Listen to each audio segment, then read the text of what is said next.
Hello everyone, welcome back to my channel. പുതിയൊരു വീഡിയോയിലേക്ക് എല്ലാവർക്കും സ്വാഗതം. ഇന്നത്തെ റെസിപ്പി വഴുതനങ്ങ കൊണ്ടുള്ള ഒരു റെസിപ്പിയാണ്. വഴുതനങ്ങ നമ്മൾ ഫ്രൈ ചെയ്യുന്നത് എങ്ങനെയാണ്, മസാലയൊക്കെ പുരട്ടി ഇതെങ്ങനെയാണ് നമ്മൾ മീനൊക്കെ ഫ്രൈ ചെയ്യുന്നത് പോലെ നമുക്ക് ഇതിൻ്റെയും ഒരു ഫ്രൈ നമുക്ക് ഉണ്ടാക്കാൻ പറ്റും. അതെങ്ങനെ ഉണ്ടാക്കാമെന്ന് നമുക്ക് നോക്കാം. അപ്പോൾ നമുക്ക് റെസിപ്പിയിലേക്ക് കടക്കാം. അതിനുവേണ്ടി നമുക്ക് ആദ്യം തന്നെ വേണ്ടത് ഒരു വഴുതനങ്ങയാണ്. നല്ല വലുപ്പത്തിലുള്ള ഒരു വഴുതനങ്ങയാണ് ഞാൻ എടുത്തിരിക്കുന്നത്.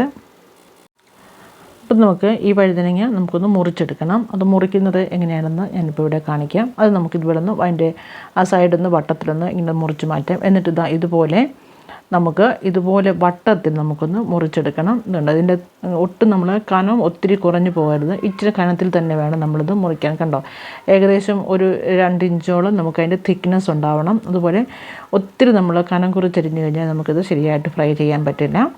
അപ്പോൾ ഈ വലുപ്പത്തിൽ നമുക്ക് ഇതൊന്ന് മുറിച്ചെടുക്കാം. അതായത് ഇപ്പോൾ ഞാനിവിടെ ഒരു വഴുതനങ്ങ മുഴുവൻ നമ്മളിവിടെ മുറിച്ചെടുത്തിട്ടുണ്ട്. ഇനി ഞാൻ അല്പം വെളുത്തുള്ളി ഇഞ്ചി പേസ്റ്റാണ്, ഏകദേശം 1 ടേബിൾ സ്പൂൺ വെളുത്തുള്ളി ഇഞ്ചി പേസ്റ്റ് എടുത്തിട്ടുണ്ട്. അതിലേക്ക് ഒരു 1/2 ടീസ്പൂൺ മഞ്ഞൾപ്പൊടി ഇട്ട് കൊടുത്തു. അതുപോലെ 1 ടീസ്പൂൺ മുളക് പൊടി, 1 ടീസ്പൂൺ മല്ലിപ്പൊടി, ഒരു 1/2 ടീസ്പൂൺ ജീരകത്തിൻ്റെ പൊടി, ചെറിയ ജീരകത്തിൻ്റെ പൊടിയാണ്. അതും കൂടി നമുക്ക് ഇട്ട് കൊടുക്കാം. ഇനി നമുക്ക് ആവശ്യത്തിനുള്ള ഉപ്പ് ചേർത്ത് കൊടുക്കാം. 1/2 ടീസ്പൂൺ ഗരം മസാലയും കൂടെ പൊടിയുടെ ആഡ് ചെയ്ത് കൊടുത്തു. ഇനി നമുക്ക് ഉപ്പാണ് വേണ്ടത്, ഉപ്പും കൂടെ ചേർത്ത് കൊടുത്തു. എന്നിട്ട് നമുക്ക് അല്പം വെള്ളം ഒഴിച്ചു കൊടുത്ത് നമുക്ക് ഈ മസാലയൊന്ന് നനച്ചെടുക്കണം. കുറച്ച് വെള്ളം ഒഴിച്ച് നമുക്ക് ഇച്ചിരി ഒന്ന് നനവ് വേണം ഈ മസാലയ്ക്ക്, എങ്കിലും നമ്മുടെ ഈ വഴുതനങ്ങയിൽ നമുക്ക് ഈ മസാല പുരട്ടി വെക്കാൻ പറ്റത്തുള്ളൂ. ഇച്ചിരി ഒന്ന് നമുക്കൊന്ന് വെള്ളം ഒഴിച്ചതൊന്ന് കുഴച്ചെടുക്കണം. എന്നിട്ട് നമ്മളുടെ മുറിച്ച് വെച്ചിരിക്കുന്ന ഈ വഴുതനങ്ങയുടെ കഷ്ണങ്ങളിലേക്ക് നമുക്ക് ഈ മസാല ഒന്നെടുത്ത് പുരട്ടി കൊടുക്കാം. ഇതുപോലെ കയ്യിലെടുത്ത് വെച്ച് നമുക്ക് അതിൻ്റെ 2 പുറത്തും ഇതുപോലെ 2 സൈഡിലും മസാല ഒന്ന് പുരട്ടി കൊടുക്കാം. ഇന്നിപ്പം 2 സൈഡിലും ഞാൻ അത്രയും പീസത്തിൻ്റെ മുകളിലേക്ക് നമുക്ക് ഈ അകത്തും പുറത്തും 2 സൈഡിലായിട്ട് മസാല മുഴുവൻ ഞാൻ പുരട്ടി കൊടുത്തിട്ടുണ്ട്. നമുക്ക് വേണമെങ്കിൽ ഇത് ഇതിൻ്റെ ഇങ്ങനെ മസാല പുരട്ടിയതിന് ശേഷം അല്പം അരിപ്പൊടിയോ അല്ലെങ്കിൽ നമ്മൾ റവയോ എടുത്തിട്ട് നമുക്ക് അതിൻ്റെ മുകളിൽ അതിലേക്ക് നമുക്കൊന്ന് ഡിപ്പ് ചെയ്ത് ഫ്രൈ ചെയ്താൽ ഇത് നന്നായിട്ടൊന്ന് ക്രിസ്പി ആയിട്ട് നമുക്ക് എടുക്കാൻ പറ്റും.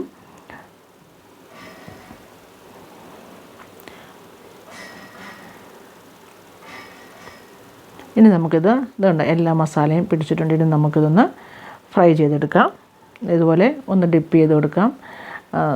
റവയിലേക്കോ അല്ലെങ്കിൽ അരിപ്പൊടിയിലേക്കോ നമുക്കിതൊന്ന് ചെറുതായിട്ടൊന്ന് ഡിപ്പ് ചെയ്ത് കൊടുത്തിട്ട് എണ്ണ ചൂടായി വരുമ്പോഴേക്കും എണ്ണയിലേക്ക് ഇട്ട് കൊടുത്ത് നമുക്കിത് ഫ്രൈ ചെയ്തെടുക്കാം. ഒത്തിരി നമ്മൾ എണ്ണ ഒഴിക്കേണ്ട, ഒരു 2 ടേബിൾ സ്പൂൺ എണ്ണ ഒഴിച്ച് കൊടുക്കാം ഒരു പാനിലേക്ക്. എണ്ണ ചൂടായി വരുമ്പോഴേക്കും നമ്മൾ ഇതുപോലെ പുരട്ടി വെച്ചിരിക്കുന്ന ഈ വഴുതനങ്ങയുടെ പീസസ് നമുക്ക് ഇട്ട് കൊടുത്ത് ചെറിയ തീയിൽ ഒരു 10 മിനിറ്റ്, ഏകദേശം ഒരു 8 മുതൽ 10 മിനിറ്റ് വരെ നമുക്കത് ഇട്ടൊന്ന് ഫ്രൈ ചെയ്യണം. വെച്ച് കൊടുത്തതിന് ശേഷം നമുക്കിത് അടച്ച് വെക്കണം. ചെറിയ തീയിലിട്ടുകൊണ്ട് നമുക്കിതൊന്ന് അടച്ച് വെച്ച് കൊടുക്കണം. എന്നിട്ട് നമ്മൾ ഇടയ്ക്കിടയ്ക്ക് ഇതൊന്ന് തുറന്ന് നോക്കി തിരിച്ചിട്ടും മറിച്ചിട്ടും നമ്മളൊന്ന് കൊടുക്കണം. എന്നാലേ നമുക്കിത് 2 വശവും നന്നായിട്ടൊന്ന് ഫ്രൈ ചെയ്തെടുക്കാൻ പറ്റത്തുള്ളൂ. അല്ലെങ്കിൽ ഇടയ്ക്കിടയ്ക്ക് തുറന്ന് നോക്കണം. 2-3 മിനിറ്റ് കഴിയുമ്പോൾ നമ്മളിതൊന്ന് തുറന്ന് നമുക്കൊന്ന് തിരിച്ചും മറിച്ചും ഇട്ട് കൊടുക്കണം. ഞാനിപ്പം ഇടയ്ക്ക് ഒന്ന് തുറന്ന് നോക്കിയിട്ടുണ്ട്. എന്നിട്ട് നമുക്കിതൊന്ന് തിരിച്ചിട്ട് കൊടുക്കാം. 2-3 മിനിറ്റിനിടയ്ക്ക് നമ്മൾ 10 മിനിറ്റ് നമ്മളിത് വെക്കുകയാണെങ്കിൽ അതിനകത്ത് 2-3 പ്രാവശ്യം നമ്മളിത് തിരിച്ചിട്ടും മറിച്ചിട്ടും നമുക്കിതൊന്ന് ഫ്രൈ ചെയ്തെടുക്കാം. കണ്ടോ, ഇതുപോലെ ഒരു സൈഡ് ആയിട്ടുണ്ട്. നമുക്കിനി മറ്റു വശം തിരിച്ചിട്ട് കൊടുക്കാം. വീണ്ടും നമുക്ക് അടച്ച് വെച്ച് ഫ്രൈ ചെയ്യാം. തുറന്ന് നോക്കിയിട്ട് നമ്മളൊന്ന് ഇതുപോലെ ഒന്ന് കുത്തി നോക്കുക, ഒന്ന് പ്രസ് ചെയ്ത് നോക്കിയാൽ നമുക്കറിയാൻ പറ്റും ഇത് വെന്തിട്ടുണ്ടോ എന്ന്. എന്നിട്ട് ഫ്രൈ ആയതിന് ശേഷം നമുക്ക് കോരി വേറൊരു പാത്രത്തിലേക്ക് മാറ്റാവുന്നതാണ്. ഞാൻ അല്പസമയം കൂടി അടച്ചു വെച്ചിട്ടുണ്ട്. ഇതിപ്പോൾ ആയിട്ടുണ്ട്. നമുക്കിനി ഇത് ഒരു സെർവിങ് പ്ലേറ്റിലേക്ക് നമുക്ക് സെർവ് ചെയ്യാം. അപ്പോൾ നിങ്ങൾ എല്ലാവരും ഇതൊന്ന് ഉണ്ടാക്കി നോക്കുക. ചാനൽ സബ്സ്ക്രൈബ് ചെയ്യാത്തവരാരെങ്കിലും ഉണ്ടെങ്കിൽ ചാനലൊന്ന് സബ്സ്ക്രൈബ് ചെയ്യുക. വീഡിയോ ഇഷ്ടപ്പെട്ടാൽ മറ്റുള്ളവരിലേക്കൊന്ന് ഷെയർ ചെയ്ത് കൊടുക്കുക. നല്ലൊരു ടേസ്റ്റി ആയിട്ടുള്ള ഒരു റെസിപ്പിയാണ്. വെറൈറ്റി ആയിട്ട് വഴുതനങ്ങയുടെ പല പല പല റെസിപ്പീസ് ഉണ്ട്. അതിൽ ഒരു റെസിപ്പിയാണിത്. നിങ്ങൾക്ക് ഇഷ്ടപ്പെടും. തീർച്ചയായിട്ടും ഒന്ന് ട്രൈ ചെയ്ത് നോക്കുക. നിങ്ങളുടെ അഭിപ്രായങ്ങൾ കമൻറ്റ് ബോക്സിൽ എഴുതിയായിരിക്കാനും മറക്കരുത്. ചാനൽ സബ്സ്ക്രൈബ് ചെയ്യുക. വീഡിയോ ഇഷ്ടപ്പെട്ടാൽ ലൈക്ക് ചെയ്യുക.